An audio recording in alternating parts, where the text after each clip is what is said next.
I want to thank everybody for coming today. And this presentation is a joint effort between Riverside Township and the Riverside Mental Health Board. So first, I want to introduce the other township people. Leanne Blau is our clerk. Vera Wilt, supervisor. Mike Dropka. Mike, are you around? Okay. Tim Heilenbach is another trustee, and Tom Luffer could not be here today. Oh, Fran. Fran is our wonderful assessor who does outstanding work if you need help with your tax appeals on your property. And I'm going to turn the microphone over to Tim so he can introduce the Mental Health Board. Hi, good afternoon. Thank you for attending this and very important subject that we're going to discuss today. I have a couple of members of the Mental Health Board, which is an all-volunteer board. I've got Ann Kabitsky. Ann, raise your hand. And I've got Thomas Dunleavy here, Tom. So they are from the Mental Health Board. We're co-sponsoring this with the township. So also, I've got some 3x5 cards. If you want to ask a question, we'll pass out a card and a pen. When you write out your question, just hold the card up in the air, and we will come and collect those cards from you for the end, so it doesn't turn into a little free-for-all. I hope you enjoy the program, and again, thank you for coming out. Okay, each of our panelists are going to talk for 5 to 7 minutes on their area of expertise.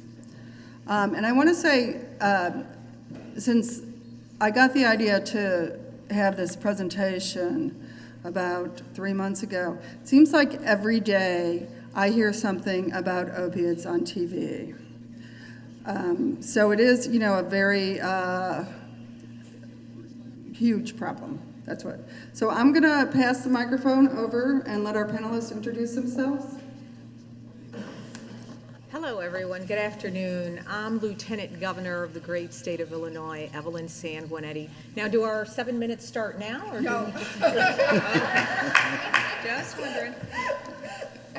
Hi, my name is, I'm Deputy Chief William Gutchick with the Riverside Police Department. Good afternoon. My name is Donald Mahalik. I'm the EMS coordinator, paramedic firefighter, Riverside Fire Department. Good afternoon, everybody. My name is Matt Quinn. I'm in community relations for Rosecrans Health Network. We're a local treatment provider. Hi, I'm Samantha Hicks. I'm the director of addictions at Pillars Community Health. And I'm John. I'm an addict from Narcotics Anonymous.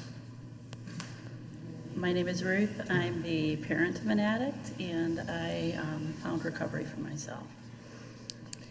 My name is Charles Coleman, and I'm a documentarian. I interview opioid clinics across the United States. My name is Ron Malcolm. I'm executive director of Lyons Township Mental Health Commission, which I think consists of about 40 houses in Riverside. And we house a coalition for a drug-free Lyons Township, and we brought our Secret Life of a Teen hidden in plain sight bedroom display. So there's a teenage bedroom set up in the back that has a number of drug and alcohol items that are hidden or not so hidden for you to find out what might be some of the latest trends.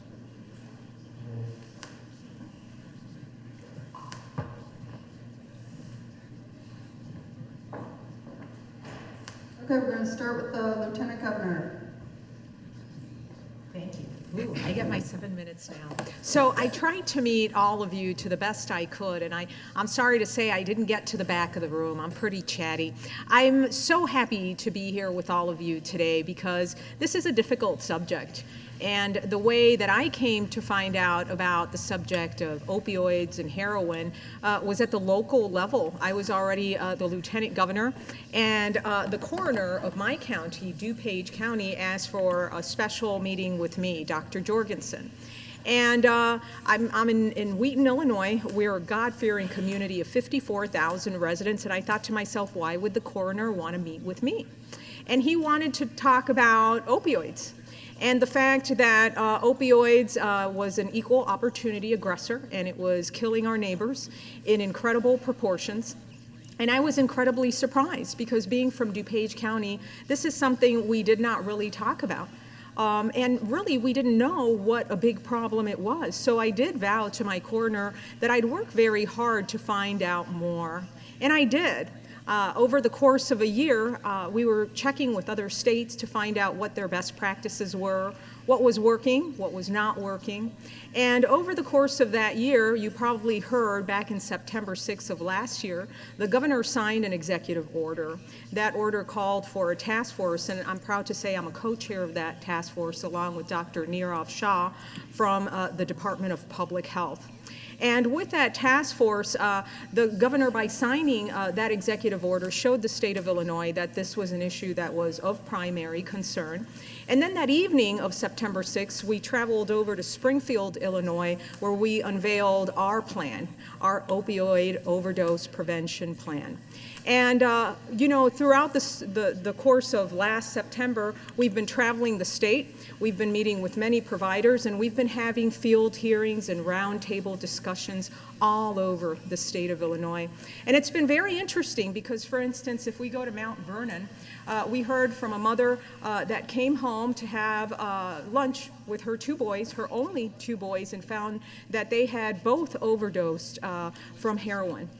And as she found out more as to what happened, she also found out that her sons had both been resuscitated at different times with Narcan, but she never found out about it because HIPAA laws prevented that parent from finding out that her kids were already young adults, so she couldn't find out in time to be able to help them. This is testimony that we received, along with testimony from a lot of other people that were either lucky enough to tell the story or not so lucky. They were in the grieving process. We also heard about law enforcement and the fact that a lot of times they didn't have the resources that were available in other parts of Illinois, such that if somebody was experiencing an overdose, they were relegated to pretty much arresting their way out of the epidemic rather than finding a community sort of way to address the epidemic. But again, we're talking in Mount Vernon. As we traveled the state, there are other ways of handling it. There are communities where law enforcement was already saying, we have a safe passage program. We're actually in a position to not judge. You could bring all of your paraphernalia and we will put you on that highway to recovery. And so we're finding out more and more. We're also finding out that there are some jurisdictions that have drug courts to also develop diversionary tactics to make sure that we don't continue to warehouse people, but rather make sure they are on a road to recovery. So I know you folks are wondering, great, we have a plan and you're traveling the state and you're finding out everything, so what have you done? And I will tell you now. We recently unveiled a 1-800 number, and I'm trying to pass out as many cards as possible. It's 1-833-2-FIND-HELP, the number 2, find help.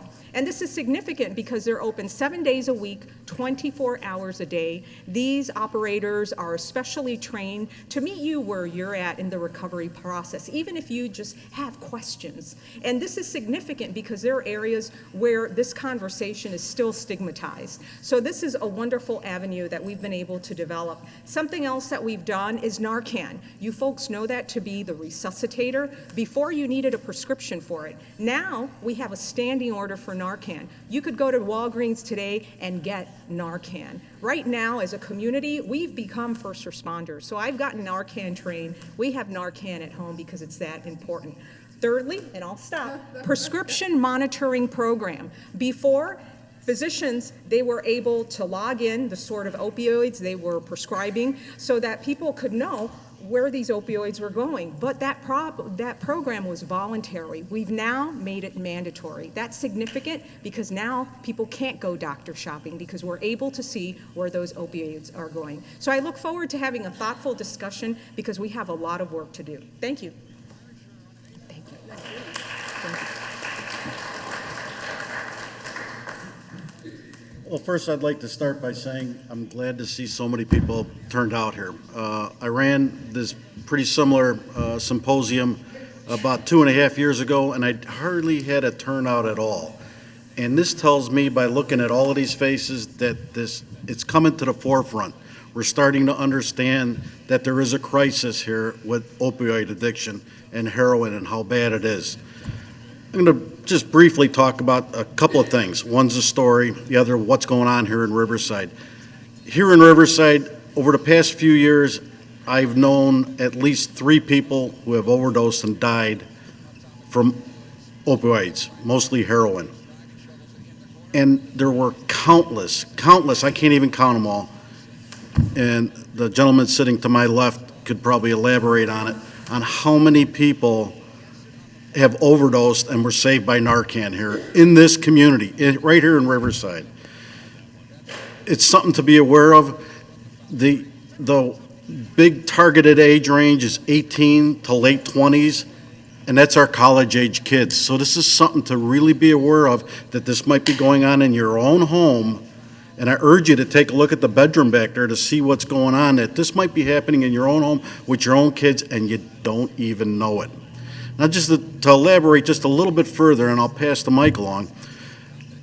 Going back about 6 months ago, I had to give my son a ride to the train in a nearby community. His car had died, and he was getting it repaired.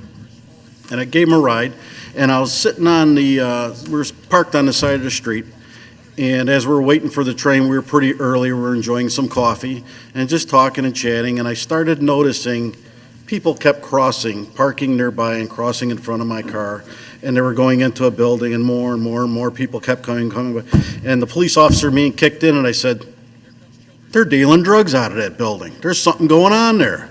So I did a little further investigation to find out, I couldn't have been total more wrong.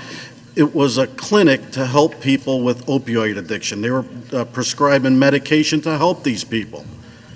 So I moved on. 2 days later, I became a little bit more observant. Again, we were pretty early, chatting for a little bit with my son and enjoying our coffee and just talking. And now I started looking at the people that were going into the clinic.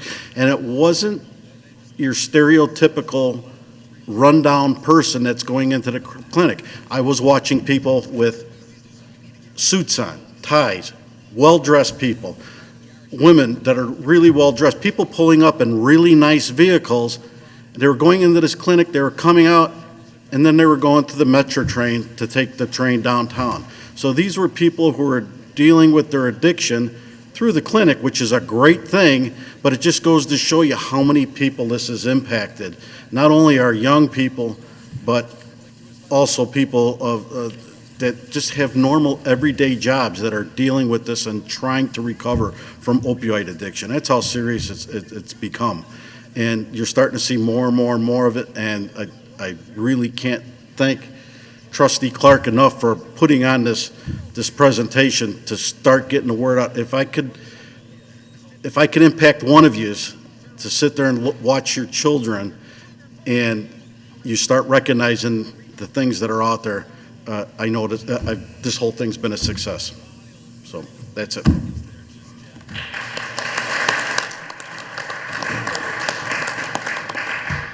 Hello, good afternoon. Again, my name is Donald Mahalik with the Riverside Fire Department, and I'm going to kind of talk about Narcan and just give you a brief of what it actually does, and some things that when the media posts about Narcan, they really don't cover, just so you guys kind of know a little bit more about it. So Narcan is a drug that's going to block the effects of opiates. It's a safe drug in a way, especially if people have it at home, and if you're gone through the training, if you do administer it, and say if your relative or a friend or someone on the street, you administer it and they didn't take heroin, you're not going to hurt the person. It's one of the drugs that doesn't have any side effects that's going to hurt the person or cause any type of medical issues with them. Some of the common signs to look out for is people that have overdosed on heroin. They're going to have pinpoint pupils, a lot of times difficulty breathing. You'll see or hear gurgling sounds. That means that they're kind of starting to snore, meaning they're starting to go unresponsive. Some of the times they're going to stop breathing. You'll see also blue around their lips, blue around their fingertips. That means they're not getting enough oxygen. So as the EMS providers, what we do is when we administer Narcan, there's a lot of things we have to do. One of them is when we administer Narcan to someone, they purchased heroin or a type of an opiate and they got that high. And what we're pretty much doing is when we push Narcan, we're ruining that high. So what happens is someone that could be barely breathing, you push the Narcan and they're going to wake up. And a lot of times they never say thank you. They're agitated. They want to fight. So just to let you guys know as a public too, it's very common if we respond to a house and there's a possible overdose, that we might have police put handcuffs on them just so that when we push the Narcan, we're safe. I probably would say 9 out of 10 want to fight. So we always wanted to kind of have you guys look out for, if just in case if it's a family member, you do see the cops putting the handcuffs on. It's not that they're under arrest, it's for our protection. Another thing to point out that a lot of times the media doesn't kind of talk about is the Narcan in general. It does wear off. Usually depending on the drug, depending if it's laced with anything, the life is 30 to 90 minutes. So what could happen is we could push Narcan now and say, if you're at home, it's very important to call 911 because you guys could push Narcan and say a family member comes back, and if they don't see medical treatment, they could go into another overdose without even pushing another drug. So it's especially one of those where if you push it, you want to always call 911. Just because of a lot of times too, though, if it is laced with something, a lot of times there's batches of heroin that have fentanyl in there.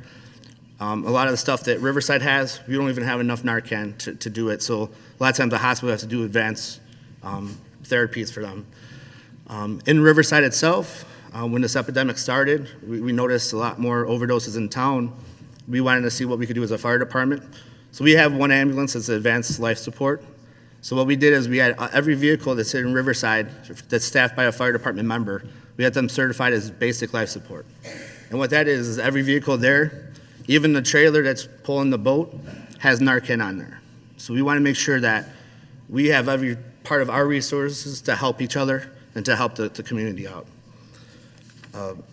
So pretty much in here too, in one of those basic life support vehicles, we have 2 milligrams. Vials, we have 2 of them, so it's 4 milligrams. There are times where people take heroin and 4 milligrams won't do anything for them. That's why even if you guys have it at home, you always want to definitely call 911 so that just in case if that doesn't help, you have 911 coming. One of the things we also strongly ask for your help as well is when we respond to the house, we don't know what happened. We don't know if they're diabetic. We don't know if they just passed out. And out of that one too, 9 out of 10 people will never say, even if they know that he did heroin, he did a drug. So what happens is, especially in an overdose, someone's not breathing, every second counts. So we ask as a fire department that if you do know of a family member and you call 911, just tell us. We don't judge, we're there to help you. A lot of times what we have to do is if we don't know it's a drug overdose, then we have to start ruling out stuff, and that takes time. So that we do have the things that we have to go over to make sure with that. Lastly, we kind of just talk about the two is even if it's heroin and fentanyl, a lot of times, I think it was last summer, there was a bad batch. Pretty much all the Narcan we had in the fire department would not even reverse it. So I always tell people too, even though you might have Narcan from Walgreens or Narcan from CVS, don't depend on that. Yes, it's great to have, and yes, it's a step in the right direction, but always please try to get that person help. Just because if you carry Narcan and say, and I'm not saying you guys are saying it's okay, but try to get them help even though you have it. Keep it as a safety because you don't want to have it where you come home, you might push Narcan and it doesn't help, and that's a family member that you could have helped, but you didn't though. Thank you for your time.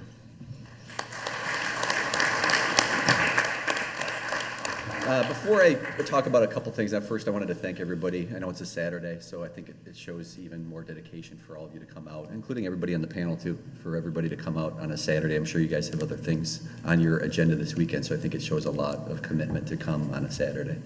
As this panel is being put together, I was just asked to speak, as you might expect, representing Rosecrans Treatment Organization, to speak from the perspective of treatment, and in particular some of the challenges that we're seeing as a treatment organization. And as I thought about it, it really made the most sense in my mind to kind of divide it up into 2 parts.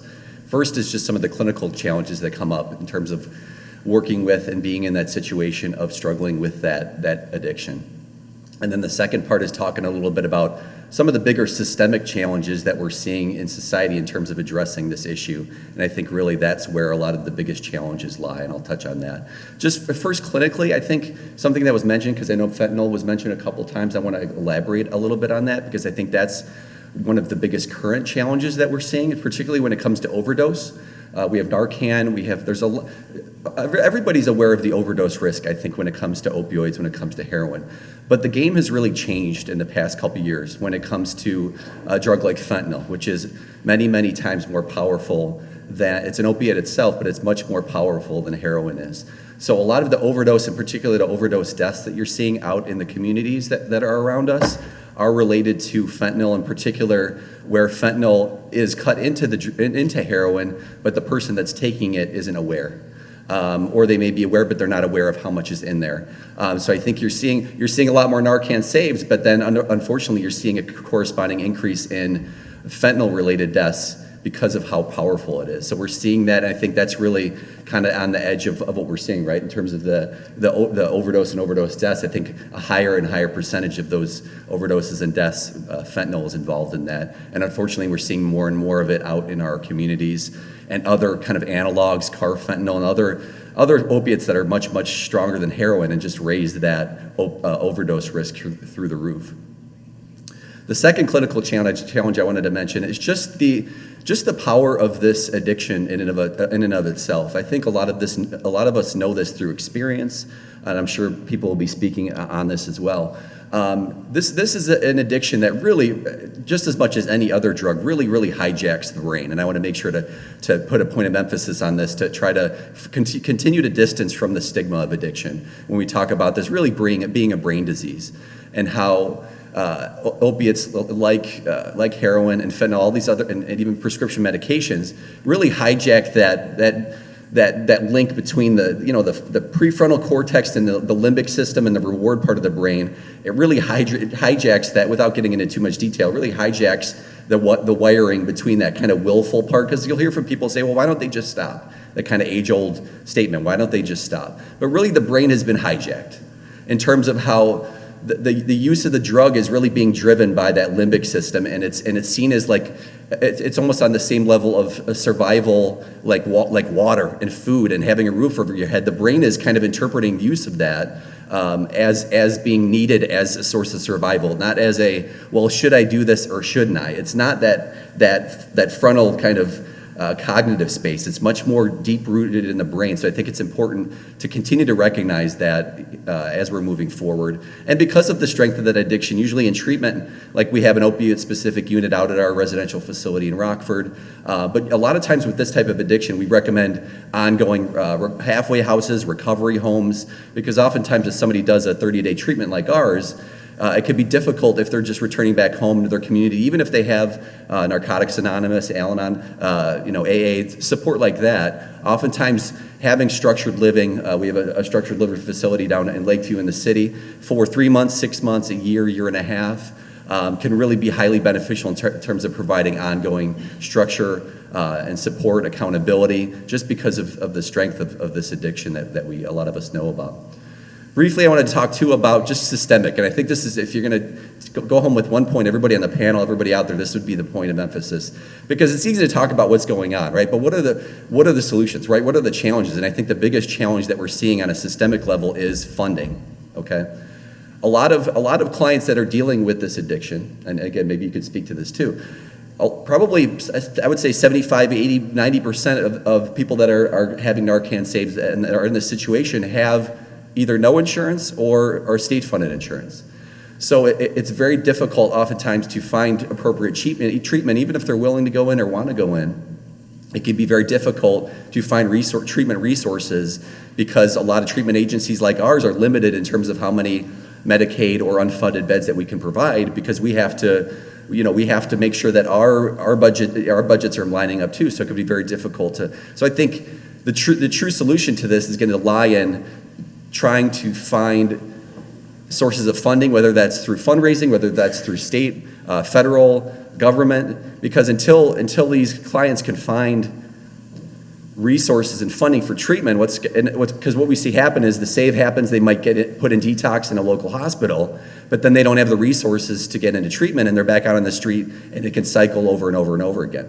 I read an interesting statistic that and this was from the East Coast, where a lot of this first started out in Massachusetts, and where about 10% of people that were saved by Narcan overdosed and died within a year. And that out of that 10%, half of that 10% overdosed and died within that first month after they were saved.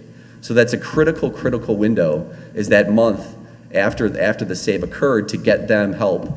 And it's not, again, it's oftentimes it's not for lack of trying, or it's the funding piece. That's what we see over and over and over again in terms of being a barrier. So I think that's, if people really focus on that piece, the funding and getting people into treatment and finding a way to get people into treatment, I think you'll really start to see a lot of progress with this issue. I did want to briefly mention, just a quick plug, with Rose Crates, we have an assessment office right down the street in LaGrange, where we offer free confidential assessments for adolescents and adults 12 up. We have 12 and up. We have outpatient programming there, and that, as I had mentioned, we have inpatient level services, residential level services out in Rockford. So thank you for listening to my 2 cents, and I'll pass the mic along. So thank you.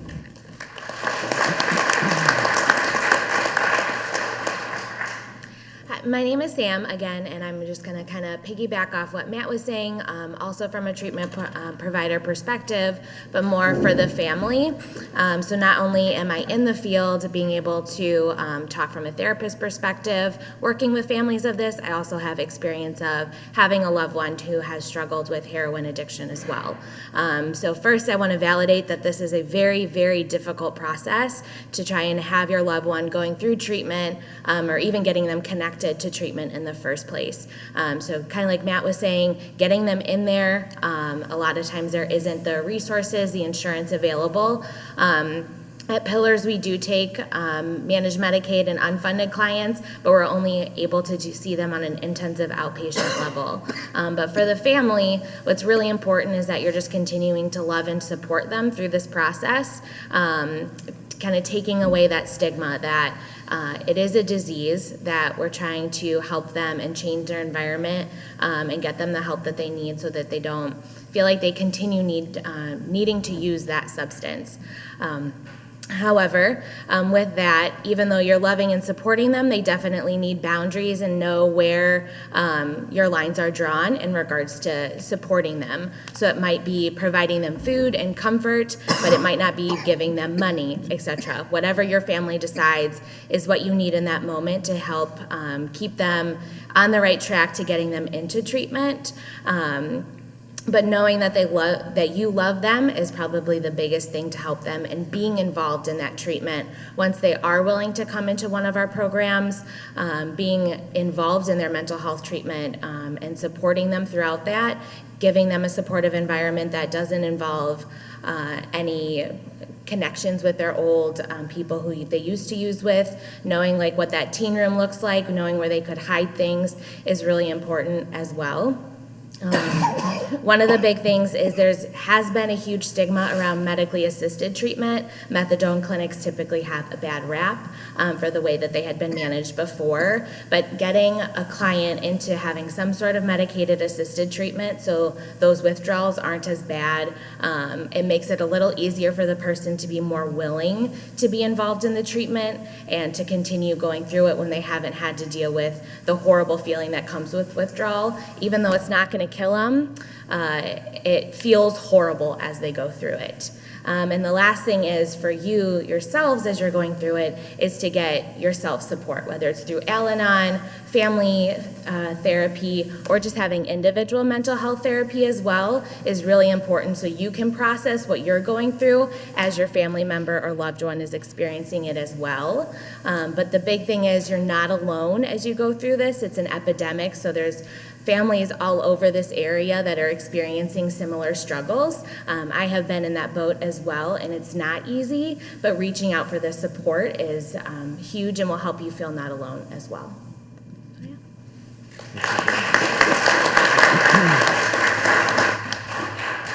Hi, I'm John. I'm a drug addict, and I don't know how this works. I feel grateful to be here today. Am I on? Okay. Yeah, grateful to be here today. Today I celebrate 6 years, 1 month, and 23 days clean.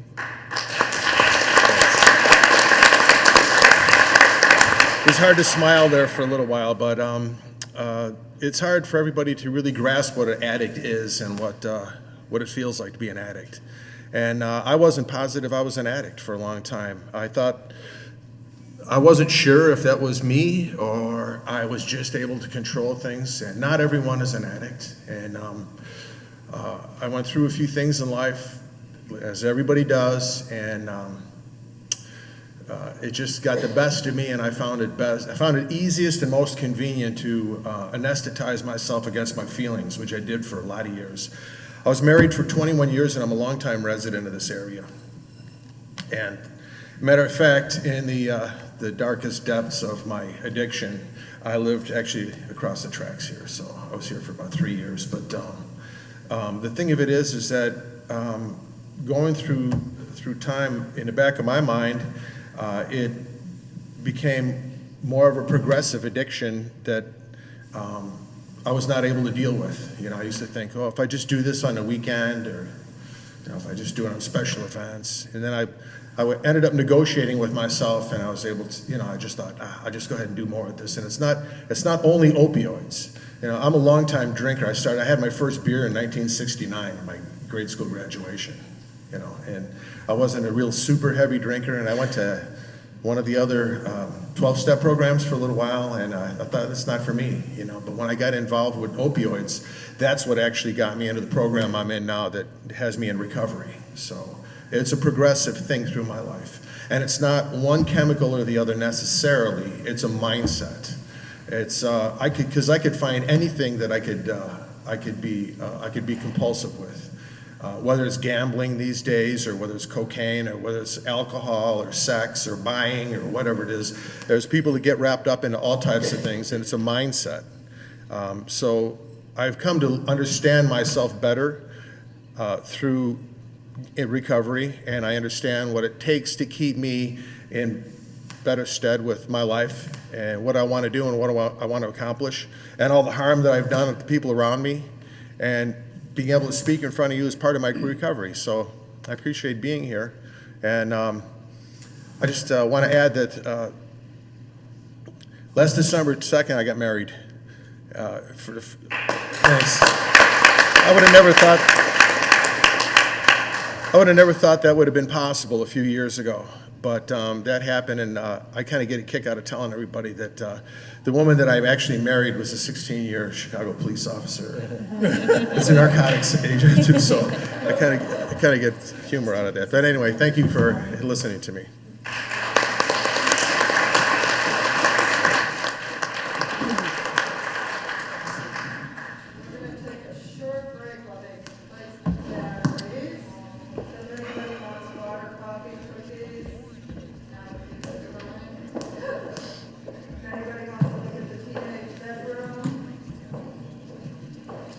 Testing, 1, 2, 3.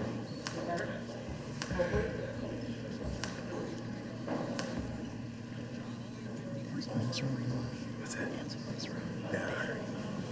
Oh. That's just gonna do it. It's still going in and out. It seems like there's one spot on there if you get to it.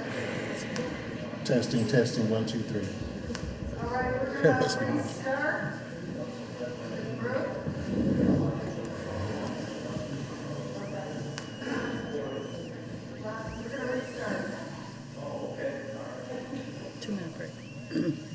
Hi, my name is Ruth. I appreciate, I don't know, is it on?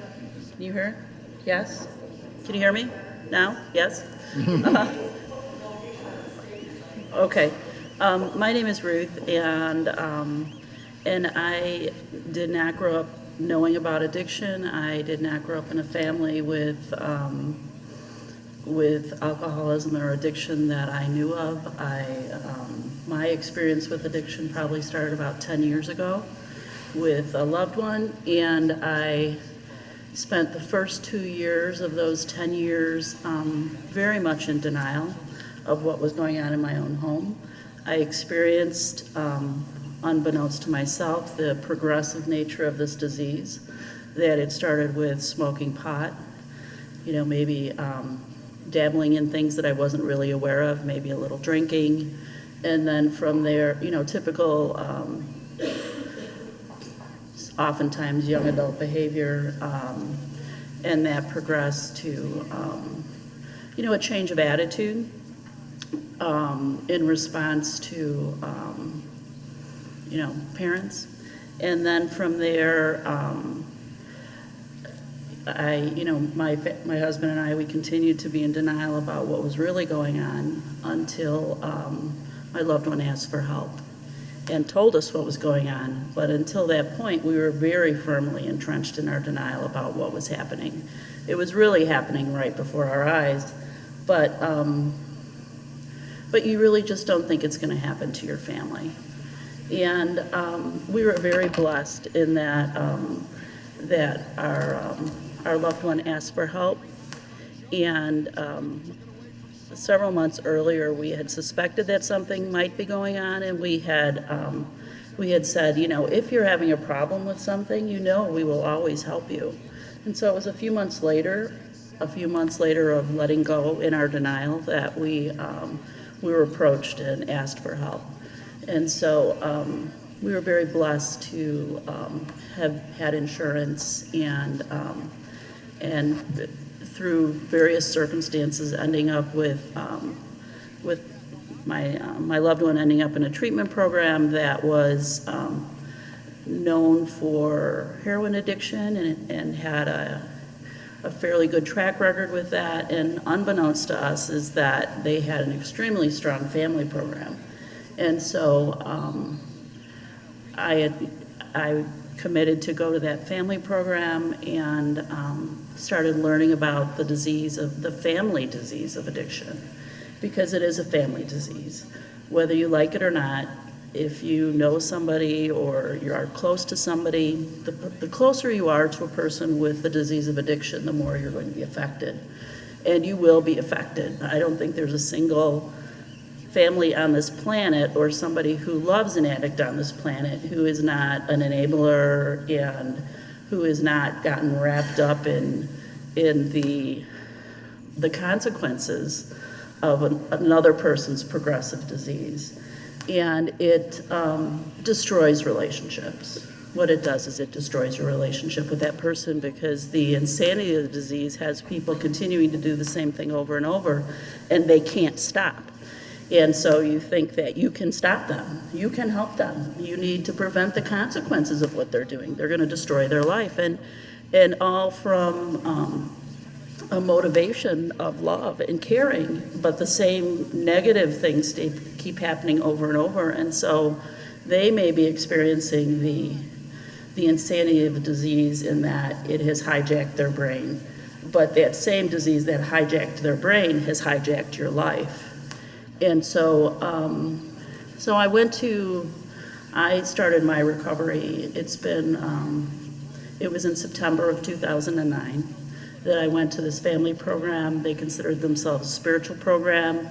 They encouraged education about the disease of addiction. They encouraged education about the family disease. And I took every single suggestion that they gave. And I went to Al-Anon. I went to Nar-Anon. I went to Families Anonymous. I went to an open NA meeting to find out who the people would be that would be able to help my loved one figure out a way to recover. Because treatment is not recovery. Treatment is your place you go to start learning how to do something differently. And they give you some tools on how to do things differently. But recovery is what happens after you leave treatment. And the first time I heard that as a family member you need to recover too, I was kind of like, really? Yeah. But the more I learned about it and the more I was exposed to other people who were family members that were learning how to be in a relationship with somebody with this disease, the more I realized that I needed to recover too, because I had been affected. And unless I started putting these principles that I was learning into practice, putting these spiritual things into practice, I was going to be not helpful to the person I loved, who I really, really wanted to help. And the idea that my helping wasn't helping previously was like, okay, well, what do you do now? I really had no idea. So I needed to learn how to help. So I really am very grateful for the the support groups that I have found. Do not believe that I could have done this having a loved one with an addiction and allowed them to figure out how to manage their own recovery, figure out how to find out what was on their insides that needed to be changed or needed to be helped. I don't think I could have found a different perspective on my own part in my relationships if it hadn't been for the help that I was given when I went to this family program, and also the help that I was given by those I went and sought support from in other family programs. So with that, I'll pass. Thank you.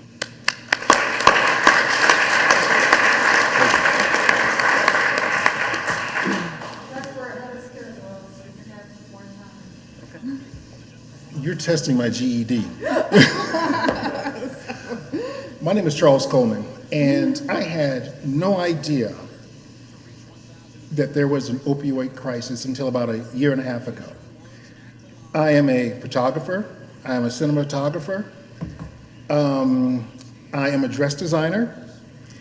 And I travel around the United States, and I do these women's retreats where there's approximately 5 to 28 women that come in and fly in, and we rent this big bread and breakfast. And I've been doing that for 6 years. And a lot of women are attracted to what I do. About a year and a half ago, a young lady right there with the long rosters there, she had been following my work for about a year. Most women are intimidated to reach out to me and, actually, request how can they take part, because these women are competitors. They look at the woman that took a photo shoot prior to, someone else, and they always judge themselves. So a year and a half ago, this young lady, she called me up, and she wanted to actually, take part. And after a month and a half, she bought, and I was in Savannah, Georgia, and she was actually here in Chicago. She bought a one-way ticket to Savannah, Georgia. I thought something was rather strange with that idea. Day 2, after arriving there, she went into opioid withdrawals.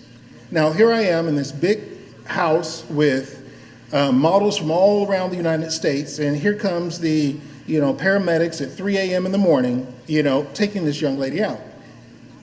I thought that, I've seen the movies, it's the homeless person sitting up in the corner, going through withdrawals, I thought I knew it all.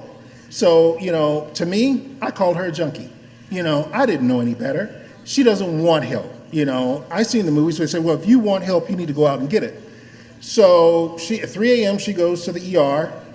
I'm thinking they're going to keep her there for 2 weeks to detox her. 7 a.m. in the morning, I get a call back saying, I'm ready to come home. They can't do anything for me. I couldn't believe it. So I went to go pick her up, and I asked the head nurse at the ER, I said, where can I take her? What can I do? She's a junkie. Her veins are too small. She's 90 pounds. She's 5'10". She needs to get over it. She's going to die if she doesn't do anything. And I didn't really get any advice. So I think the takeaway that I got from that situation is that I was pretty ignorant of what was actually going on. This young lady had been on painkillers for 16 years. Narcan, not Narcan, but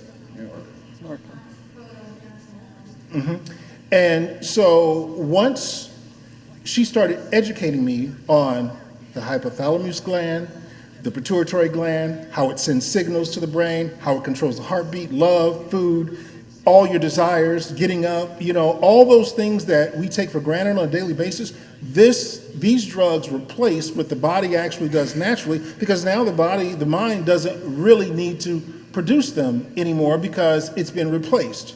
When you take the person away from that, that's what puts them into withdrawals. So to tell an individual that you need to quit is not possible. How does that person get up in the morning and go to work feeling bad? Day 2, they get flu symptoms. They can't move, they can't function. So they have to do something in order to get, through their day. And I was one of those individuals that judged them. So after she schooled me on, what this was, I was so angry and upset at myself for judging her. So much so that we have the opportunity to do a 26-episode docuseries on this issue. Once I started traveling around the United States, looking at, different clinics, doctors, therapists, the group sessions, what causes this, this is a drug that, everyone doesn't get hooked. Everyone doesn't get that euphoric feeling. Not everyone. There's some people who are more susceptible to it than others. So it's not a one size fits all situation. But after visiting these clinics, after talking to these clinics, I started thinking, I get 30 calls a day of models wanting to, and women from the ages of 35 to 60 years old, wanting to do these retreats with their grandchildren, their loved ones. They all get together, I'll go in and throw out a bucket of shoes in the middle of the floor, and I'll jump back and watch these women fight over it. These women are brutal, But one thing that I found out is that almost 85% of these women who have that urge to come to me, after about 6 or 7 months ago, I now see that most of those individuals have a substance abuse issue. So I started looking at that. I started talking to the counselors, figure, what is this? And a lot of the things that they are telling me is that these women in these situations, they have this urge. They want to be happy. They want that oxytocin that the brain actually, secretes. They want to feel that high. So it's quite natural that all these women getting in front of this are basically looking for that high. So I said, boy, there's a huge relationship between the addiction and what these girls are, actually, doing. So I started really researching that and looking, and most of the counselors will say, your environment. That's why the group settings really help, because now they can speak to individuals that understand them. A child that is addicted, and the parent telling them, you just need to get off of this, or I'm going to kick you out, I'm going to take your money away, that doesn't help at all. There has to be an understanding. They have to feel love. They're all looking for that, they need someone strong around them. That young lady over there, 5'10", was ready to die. What made her open up was her telling her story. It got to a point, she's my fiance right now, we're getting married in a couple of months, but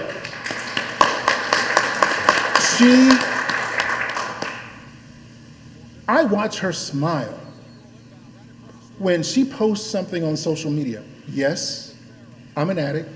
This is what I went through. I wanted to die, but if I can help someone else now, it really makes me feel good. So when I watch that person reach out to her in the background and says, oh my God, I have nobody to talk to, I watch her light up. I watch her get strong. I watch her have that feeling of, wanting to conquer the world. What happened in the past is a lesson for her to pass on to someone else. Someone told me a story. Addict fell off in a hole, couldn't get out. Guy walks by and says, you know what, I don't have a rope long enough to pull you out, good luck, here's a couple pennies. Preacher walks by. You know what, son, can't get you out, don't have a rope long enough, but you know what, let's bow our heads and pray. And he left. Next addict comes by. Addict jumps down in the hole. And he says, what are you doing, man? I mean, how can we're both stuck. The addict says, you know what? I've been here before. I know the way out. Let's go. You really need to understand the problem. I don't like calling it a disease. I like calling it an opioid, use disorder, because all it does is it kind of mixes up the signals in the brain, and it takes, in her case, Suboxone was her savior, and you really need to understand what it does, and you can't prejudge that person because they really, really don't understand what's going on. A lot of them don't even know that they are addicted. you know.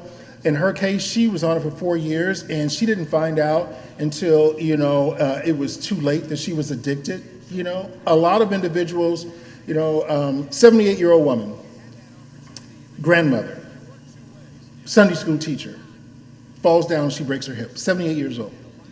She goes to the doctor, gets everything fixed. He puts her on her pain regimen. 5-6 months later, the doses kept increasing because the pain with her was, she couldn't take it. He got a little nervous and said, you know what, I think you're done now. So he cuts her off, 78. She goes into withdrawals, 78 years old. Her grandkids and great-grandkids are running around trying to figure out what the heck is going on. So we go to Wisconsin, and we're in there interviewing, and this woman is telling us this story, and here she is in a methadone clinic in line with everyone else. We cannot judge. We just cannot. Get educated on this, find out what, is actually going on in the head, and, embrace them, love them. And I yield back my time.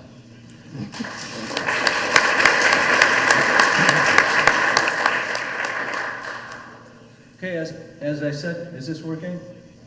As I said before, my name is Ron Melka. I'm Executive Director of Lyons Township Mental Health Commission. I'm from the area. I grew up near Harlem and Long Common and Riverside Drive, just the other side of Harlem, and I live in Brookfield now. My kids went to RB.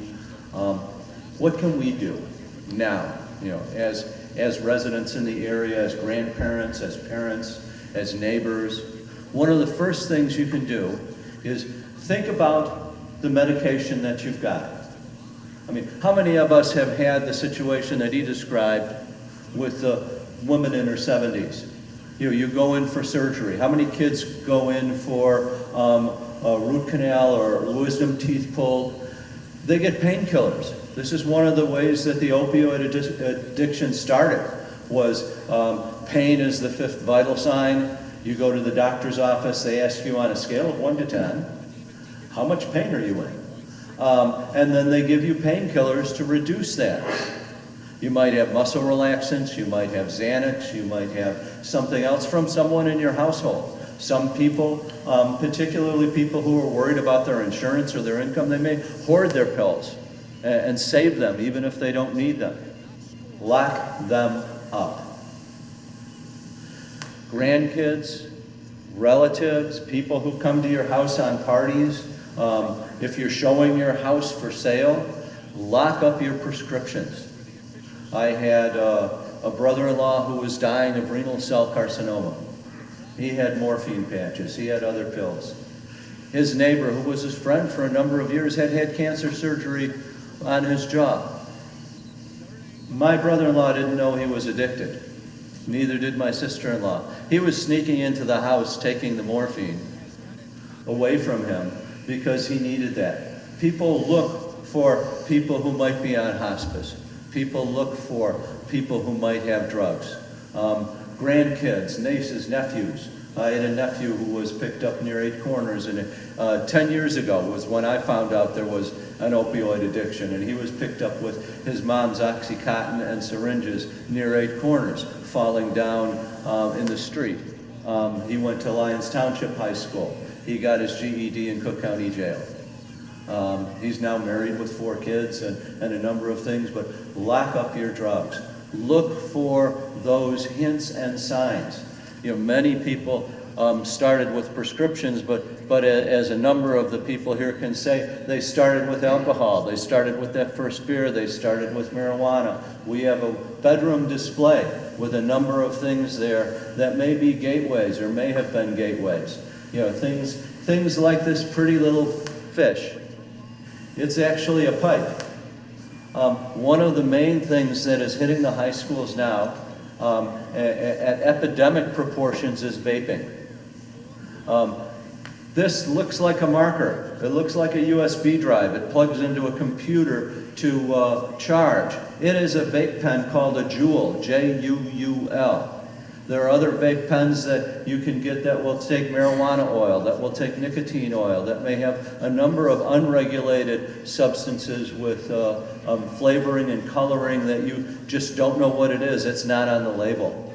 We've got a bedroom display that's called Secret Life of a Teen, hidden in plain sight, so that you can see what are some of the things that, some of the ways kids hide things, some of the things that they get online where they can either use drugs or hide alcohol or hide other things.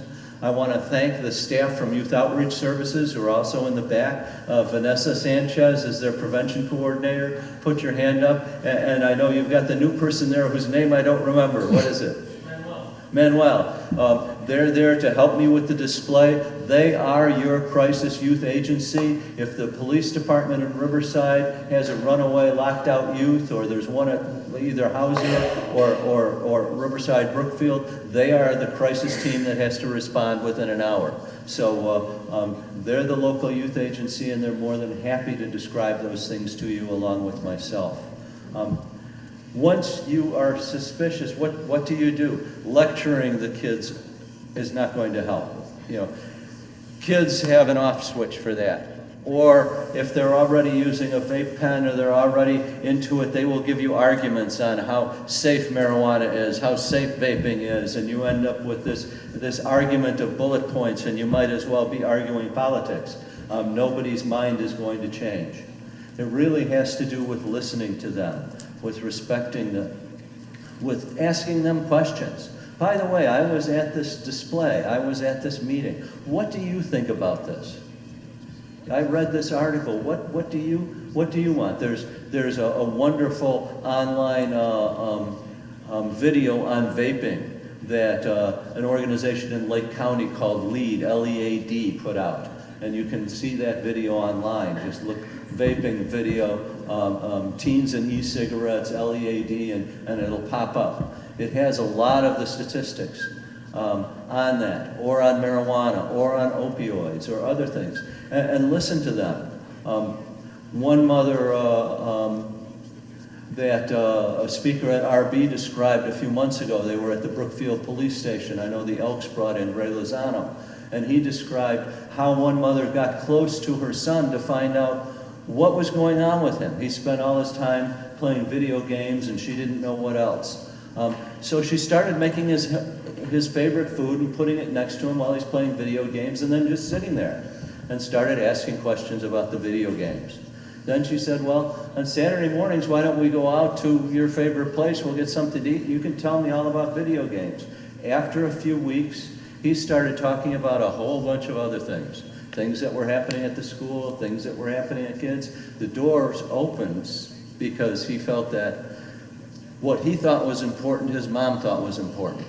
And they had a way to connect. I ran Youth in Crisis and was a youth crisis counselor before that in Berwyn for a number of years. It's now called Youth Crossroads. And one of the things we used to tell the parents if they'd come in for counseling was, in addition to everything else you're doing, the parent and the child both need to say 3 things that they like about each other every day. And you would see the difference as weeks of counseling went through, that they started finding out something to talk about other than arguing about alcohol or drugs or juvenile delinquency or the gangs or whatever problems they may have come in for counseling for. So it really depends on how you talk with your kids. Thank you.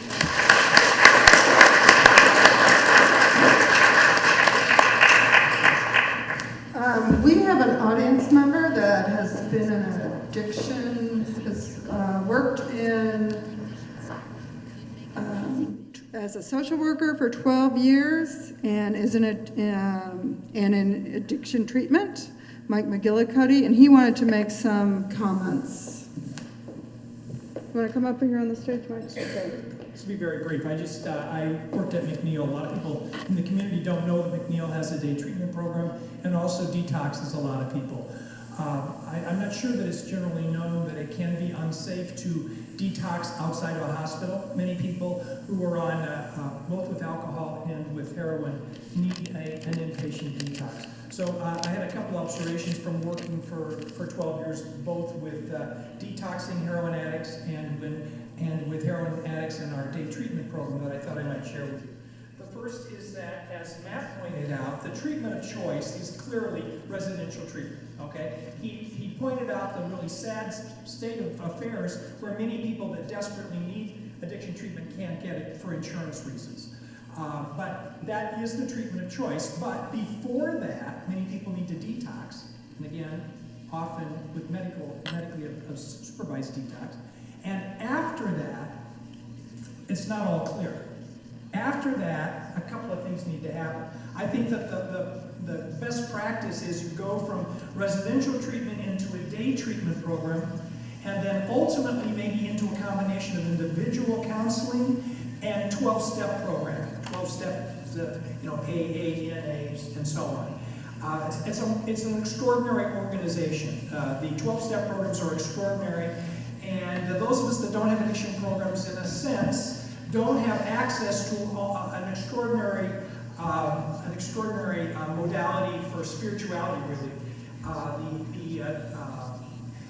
The miracle of spirituality miracle of the 20th century, I think, is AA and other 12-step programs. The second thing, I was very glad that Charles pointed this out. This isn't just an issue about very young people experimenting and getting caught. By far, the biggest growth in addiction treatment, opioid treatment, is with older people that become addicted subsequent to some sort of critical illness. And that is often not known, but is very, very fast growing issue. And so there are people that are on Medicare that need treatment, okay? And ironically, it's very difficult to get a treatment on Medicare. There are relatively few places in Illinois that provide it. But there are definitely people in my age group that have addiction issues with opiates that need to be in treatment. This is not something for just young folks, okay? And then the last thing I wanted to say is that because of my work in this area for so many years, but also because we have a loved one that we worked with many years who's a heroin addict. My wife, also a social worker, and I follow the literature about treatment. There are just coincidentally, Rob, there's two things right this minute that are in the news that are extraordinary. One is that Time magazine has an entire issue focused on addiction treatment, photography issue, and it's available online as well as in the print magazine. So Time magazine this particular week. The other thing is that there's an extraordinary essayist by the name of Andrew Sullivan, who writes often for The Atlantic. This particular week, he's got an article in the New Yorker, not New York, the New Yorker magazine. That is the best thing I've ever read on opiates. So Andrew Sullivan, you Google Andrew Sullivan in New Yorker magazine, you'll find a really extraordinary article on opiates and treatment. Thank you. Thanks, Mike.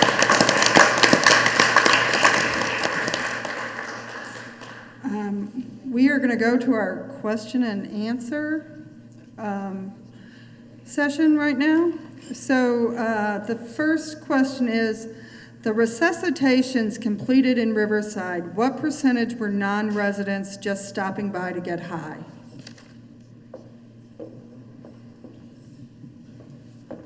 With that one, without actually looking back to give you guys an exact number, I would say roughly, I'd probably even say at this point 50-50. We do get people that are from out of town, but in the last 3 years, I'd say residents has been in an incline.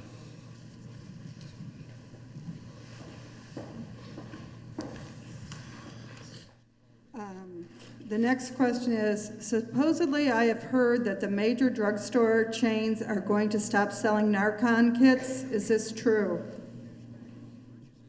I've not heard of such a thing. As a matter of fact, I'm proud to say that Pharma recently, after our standing order, they were able to give us about 5,000 Narcans to distribute all over the state.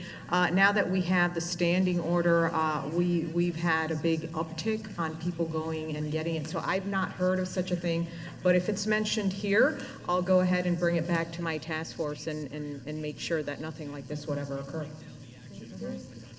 Okay, next question. Eastern hospitals and doctors have committed to making significantly fewer prescriptions for opiates. How, or have the Midwestern or area hospitals made the same commitment?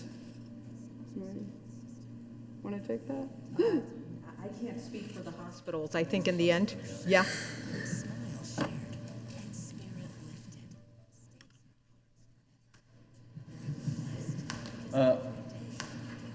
Hello? Can you hear me? A number of the doctors and dentists and some of the hospitals, I don't know if a group, have changed their prescription processes significantly. They are limiting the number of pills that they're distributing. I know I went in for a root canal 3-4 months ago into LaGrange. And 2 years ago, I was given Narco. Now they gave me ibuprofen. And I didn't ask for it or whatever. The same when I've talked with my dentist, I've talked with Dr. Nelson, that's part of the Amita group. They are going through education programs. The pharmacies are going through education programs. I know things are changing. As a policy or a group, I don't know if the hospitals have moved en masse.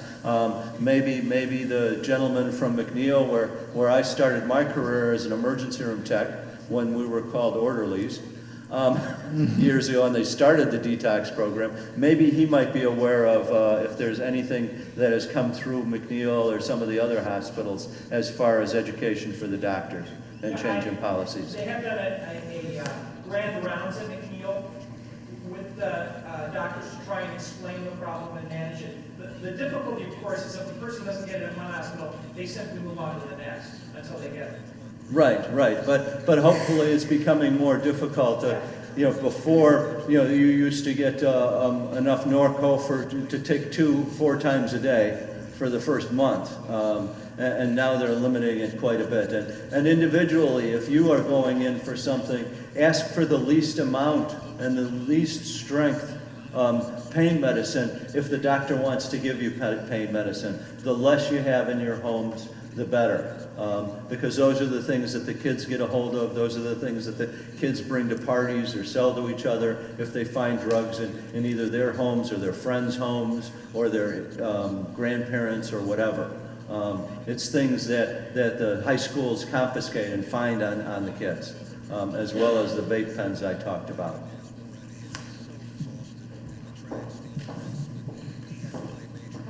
I think this question, each one of the panelists can take a turn answering, and it's, how do you feel about legalizing pot? And is the sensation of an opiate the same or different than pot? All right, that's an interesting question for me from a personal standpoint. Because it's an area where the governor and I differ. As you folks have heard, we have a pilot program on the use of cannabis and a small laundry list of people with certain chronic, debilitating, progressive conditions could obtain cannabis on that pilot program. Because I have multiple sclerosis, not on cannabis yet, but I was a firm believer that pilot program should exist for the people that need it, that have chronic pain. That said, as I've been touring the state, trying to implement our task force and our report, I do hear from law enforcement, and I do hear from the courts.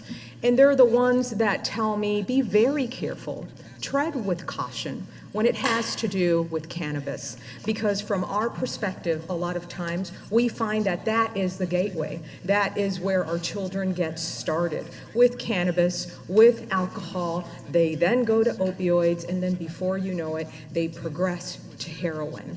And so we have to respect that. And so to your question, I don't know the sensation and the difference as to the second prong of your question, but we need to tread with caution and listen to law enforcement and to our courts as it comes to making sure that cannabis is readily available for all. My point of view from my perspective, being in law enforcement, is, and this is strictly just my point of view, I'm against cannabis legalization. For medical reasons, it has its purpose, and that I'm supportive of, but to make it legalized in general, I'm against it for a number of different reasons, especially for DUI enforcement. Do we really want people going out and smoking cannabis and then driving a motor vehicle? I believe not. But one of my biggest concerns is our dealers on the street. And if we're buying cannabis, what would ultimately be on a black market if it became legal, a lot of our dealers, they lace it with heroin. And so their high, that the product they're selling gives a better high than the guy down the street, so people are going to be coming to this person here to buy their cannabis. And what the person doesn't realize is by smoking that particular cannabis is they're also ingesting heroin, an opioid. And as we're discussing here, there's different effects, and I imagine Matt could probably elaborate a little bit further on maybe where he's seen that through Rosecrans. But in the law enforcement view, I'm against it. Medical reasons, I think it very well serves its purpose, and people require it. As the lieutenant governor said, she has multiple sclerosis, so does my sister, and my sister is currently seeking her cannabis card because she's in pain all the time. For that, I could understand it, but for the general public, just to be able to purchase it like they do a six-pack of beer, I think that presents a lot of problems. On that, I kind of piggyback off what Deputy Chief said. But for the most part, too, though, I believe it was last summer, with just marijuana, there was a lot of overdoses because it was laced with heroin as well as other things where we work out of the Loyola system, EMS system, and whenever we had an overdose, we had to call it in. And there was ones where they said he only smoked weed and he's unresponsive. So I would say, I'm not going to pretty much comment on it, but I would just say if there's any drug out there, there's always going to be people trying to be better to the better supplier. So they'll lace it with anything because they're not going to smoke it. They just want to make their money. So I would just say be cautious.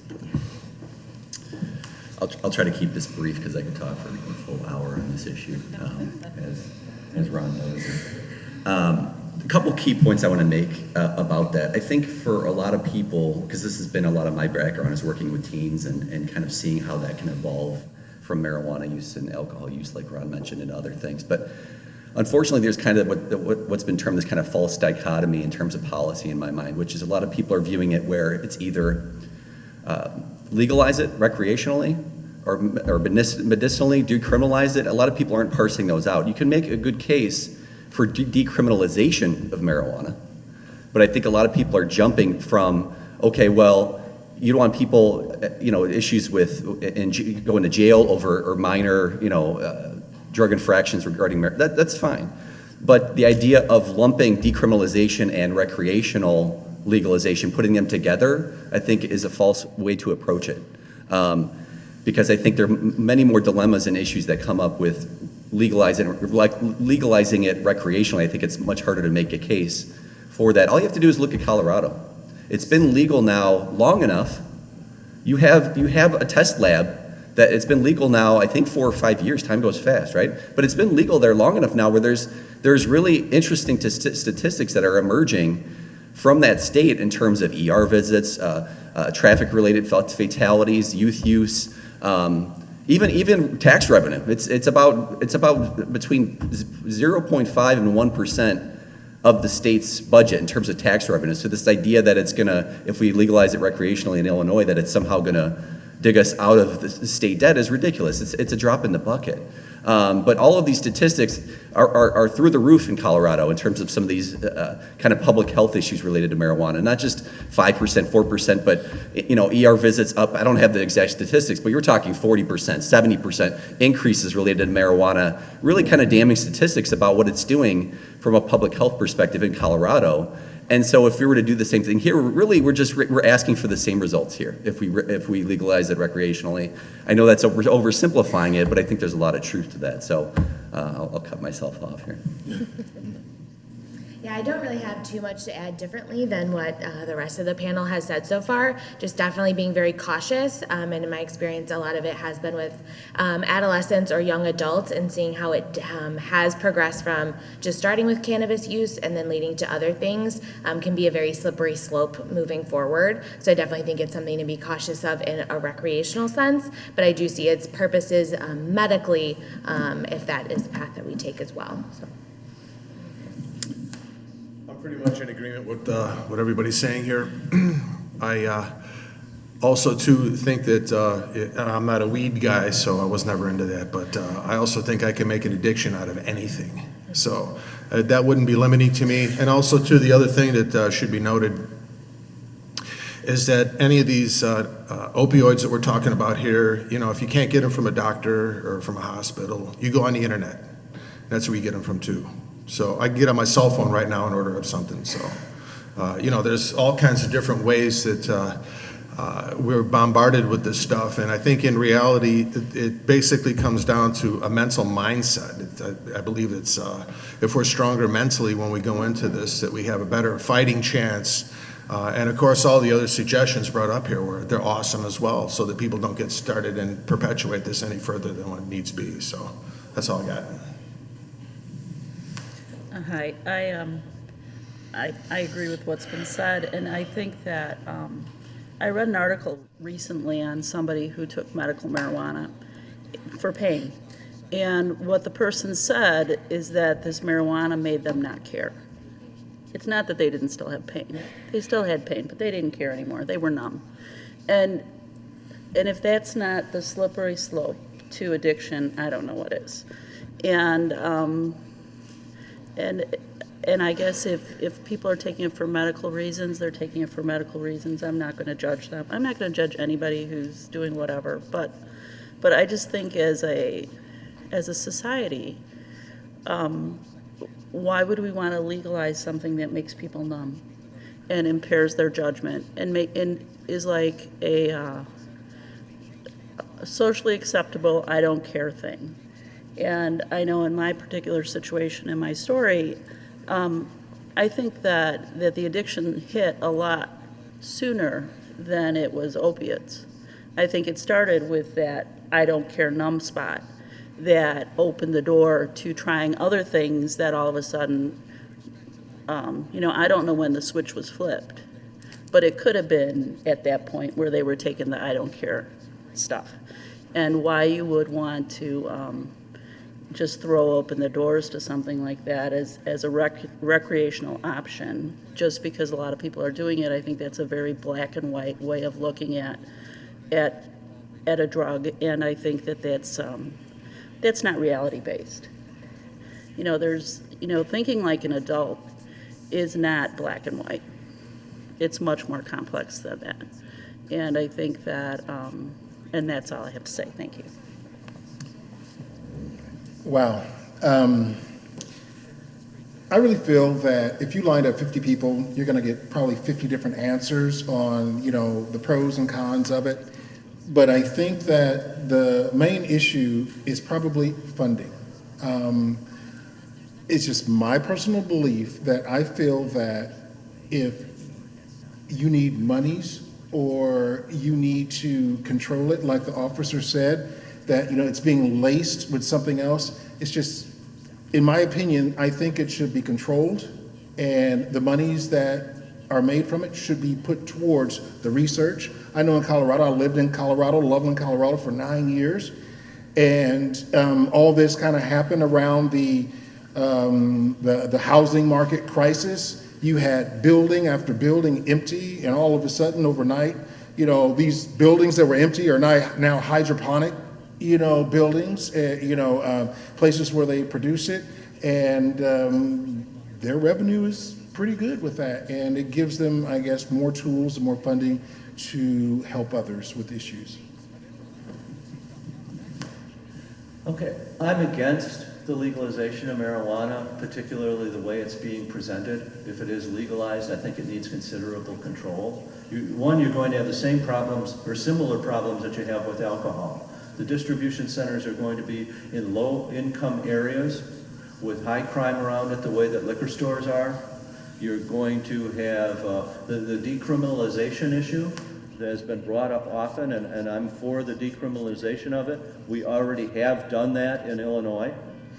The commercialization that Matt mentioned, behind many of the major marketing firms with legalized recreational marijuana is big tobacco. It is also the vaping pen ones. The main vaping pen companies are owned by the same corporate conglomerate as Philip Morris. And if you look at many of the vaping pens have marijuana oils in them in those states where it's legal. And if you look at the ads and the marketing for vaping pens, they're using the same images, the same arguments, the same descriptions that were used for tobacco in the 1950s. So it is an addiction that is being promoted for recreational use. And we do that with alcohol now. I mean, and it's legal, and we say, but with DUIs and other things, you have many problems with that. Marijuana Day is April 20th, 420. We have a poster on the bedroom that's 420. So April 20th is Marijuana Day. Fatal accidents across the country in the afternoon after 4:20 p.m. to 11 p.m. are 12% greater than the day a week before 4:20 and a week after 4:20. And they're even higher in those states where there's legal recreational marijuana. So you have significant issues with recreational marijuana. The law that's been proposed right now does not have guidelines as far as how close to schools can you sell this the way that you have liquor stores. It does not have the types of controls and regulations of content, of mold content, of additives, of color content, of flavoring, the other types of things that you have with, if you buy a bottle of soda. So it needs an awful lot of work and an awful lot of control. As far as medical marijuana, I think it should be legalized at the federal level to be able to research it enough so that I can go and buy it in pill form at Walgreens. Because there's no medication I get at Walgreens or Osco that I have to smoke. John, this question is for you.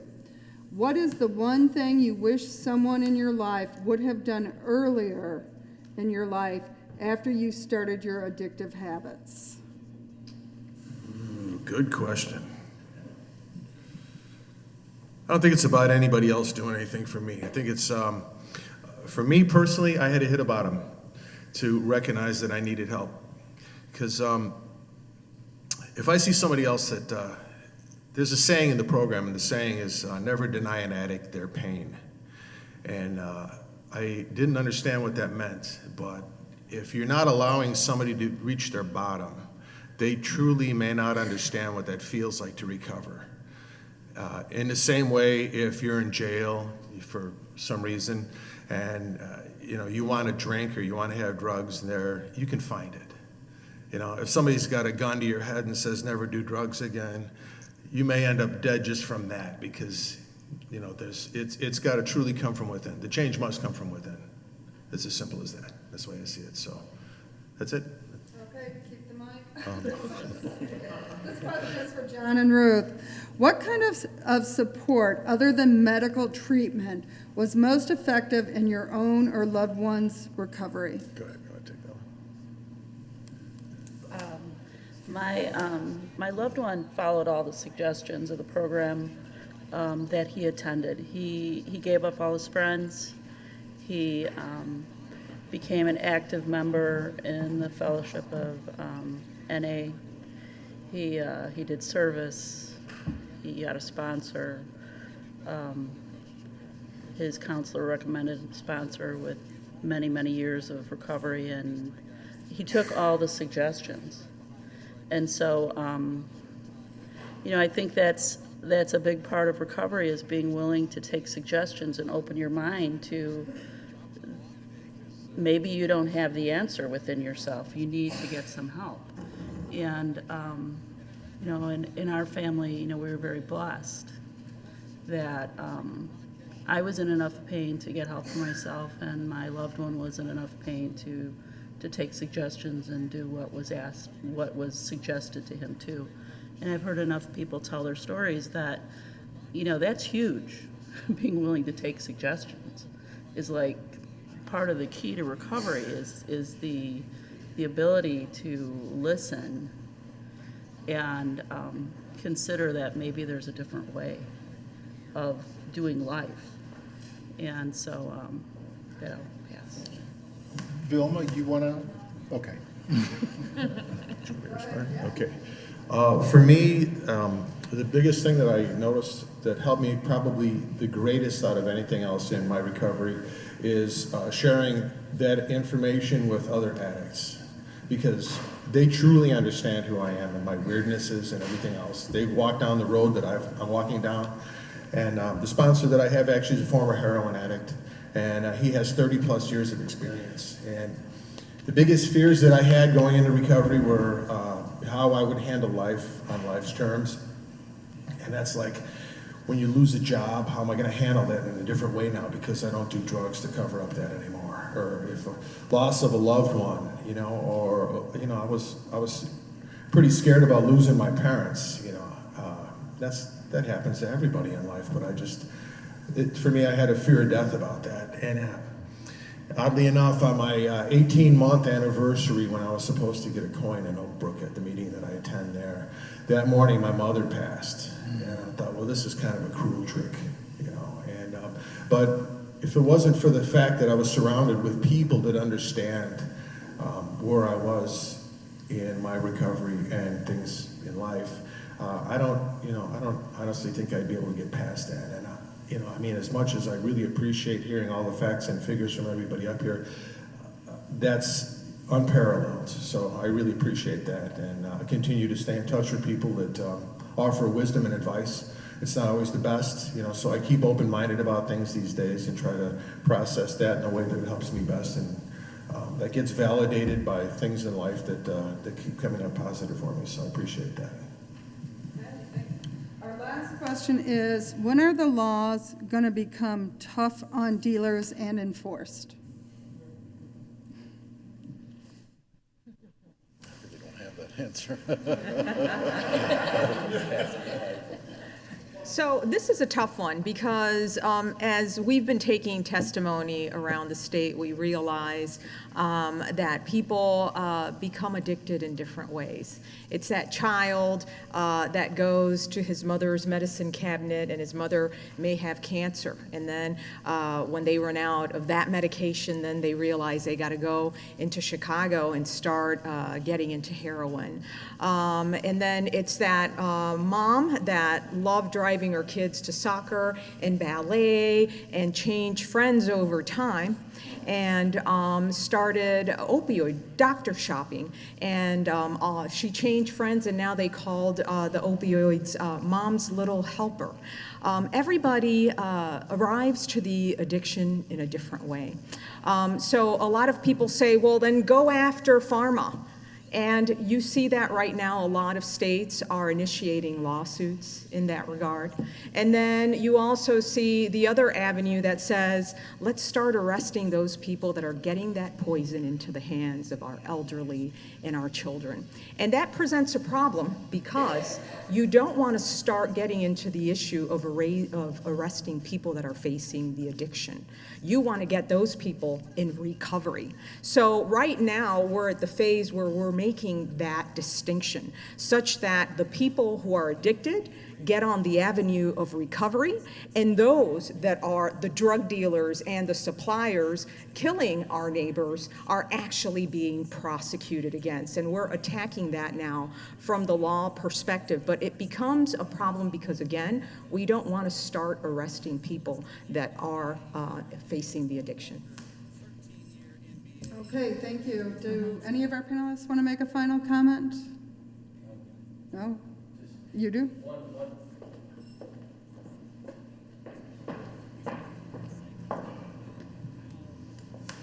I wanted to thank you all, first of all, for coming out and showing your concern. And continue this type of process is really what's going to help the community. There's a drug-free coalition in Oak Park. We've formed one in Lyons Township. I'm not sure what Riverside Brookfield might have. I know when my kids were going there, I was on the Agencies Coming Together Committee and working with parents, and I'm sure there's a group there, but work with your community. Community, local change is really what's going to help in situations like this. And community action in prevention before it gets to the point is so important. Thank you.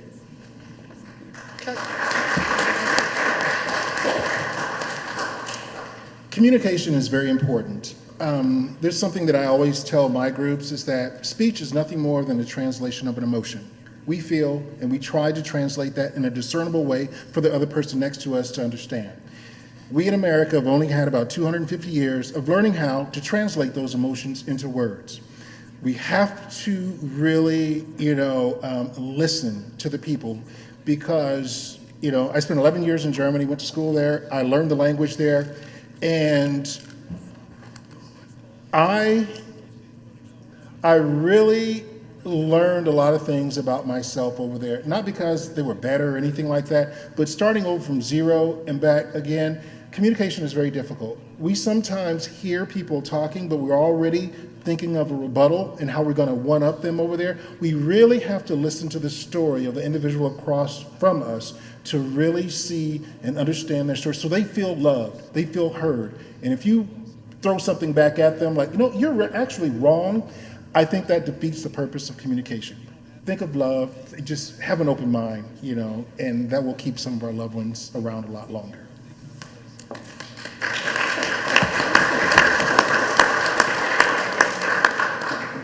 I want to close out by thanking the Riverside Township as well as the Riverside Township Mental Health Board for convening this wonderful group.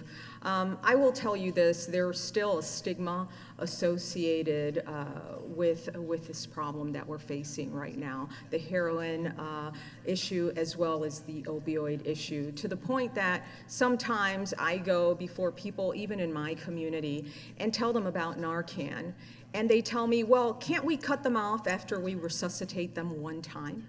Can't we cut them off after 2 times? Because they're addicts. Let them lose their souls. You hear that left and right. And my jaw drops. But we have to be patient, and we have to open this up for discussion. And we have to ask the question, well, what if it's your mom? What if it's your brother? What if it's a neighbor? Are you willing to cut them off from Narcan at that point in time, at 1 time, at 2 times, at 3 times? Recovery is a forever process, and we need to meet people where they're at. And so let's keep on opening up that discussion. Now we have this 1-800 number. Encourage people to continue talking. The other day, I was invited by the Trib. They have a section in Spanish called Hoy, and we went on Facebook Live. And the Latino community still sees this, that if their children are facing an addiction, they see this as a downfall for the whole family. They're embarrassed to talk about it. And we're reaching areas where certain communities, certain ethnicities don't want to open up that door to conversation. You all are brave, and you've opened up the door today, and I would encourage you to keep that conversation going so people will no longer ask, when do we cut him or her off of Narcan? Let them lose their souls. We need to take it for what it is and deal with this as a community. Thank you.